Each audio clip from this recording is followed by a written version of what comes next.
Hey, yeah, I love working on my equipment if it doesn't seem like it's up to par.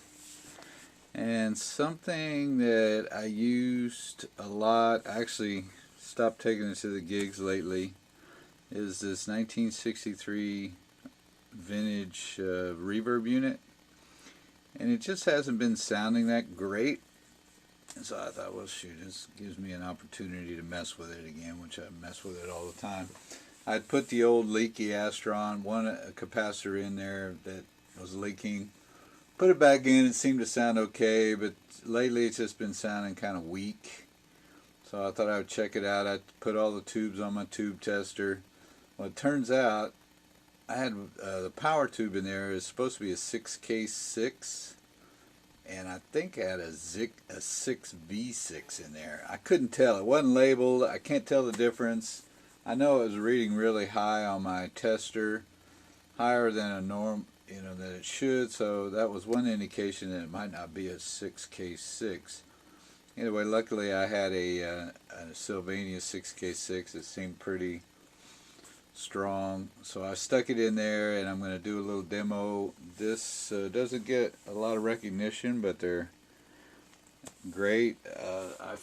We fake some surf, Dick Dale music occasionally if we've had a few drinks, and at the end of the night we'll just go into this song. So I thought I'd just show you. I've got the amps clean. There's nothing on except the reverb, and the amp is cranked up quite a bit. So here we go. Just tell me if this is the classic reverb sound or not.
So, I changed a couple of tubes. Actually, I think I changed all three tubes. I put a Jupiter yellow .002 microfarads capacitor in there. For some reason, when I bought it, it had an Astron .003.